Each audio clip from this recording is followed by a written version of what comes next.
Do you remember where you were every Saturday in November of 1982? Do you remember what you were doing? I do. I had just moved to Kitchener to attend Conestoga College. It was still 5 weeks until Christmas, so I decided to go to Fairview Mall, thinking it would be a good time to do some Christmas shopping. It was a Saturday, and for some reason, the mall was crowded. I had grown up in a small town and had never experienced such crowds. I had thought that shopping in November would have given me a head start, but I was realizing that most of Kitchener had the same idea. When I entered the mall, I suddenly felt my heart racing.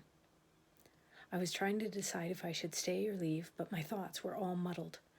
All I could feel was this intense fear.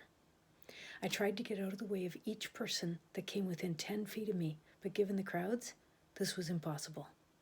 Finally, I caught sight of the exit and forced myself to get through the crowd and go to the door. On the other side of the door, I felt safe. It seemed like I had been in that building for an entire day, and in reality, it was for less than 15 minutes.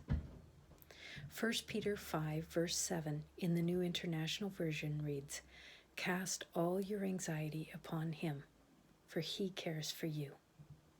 When Peter says him and he in this verse, he's talking about God.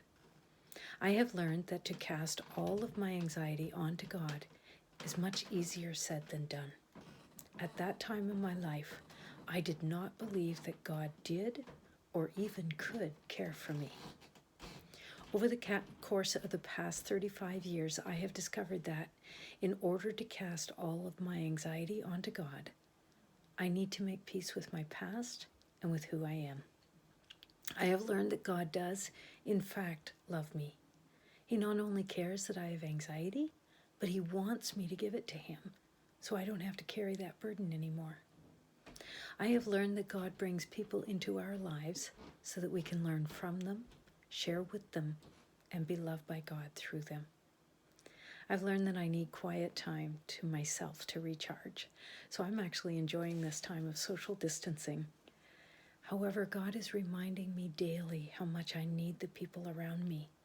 I might not be able to get a hug, shake someone's hand, or even to see many of my friends and family, but going on Facebook, calling someone, texting, and emailing is not only necessary, but it's enjoyable. God has also reminded me how much I need and value time with him. I listen to WDCX, I read scripture, I'm working on a Bible study, and I have a book that I'm starting to read that talks about Jesus. 2 people sent songs through Facebook, and I enjoyed singing as loud as I wanted, along with the singers. Revelation chapter 3, verse 20 in the King James Version reads, "Behold, I stand at the door and knock.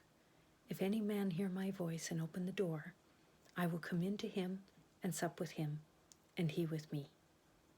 Jesus is not afraid of COVID-19. He's not afraid of SARS or coronavirus or any virus. He's ready to talk to you at any time, and he will wrap his loving arms around you and hold you close. He is our counselor, our redeemer, and our friend. He will never leave us. I am not alone, even during this time of social distancing, and neither are you.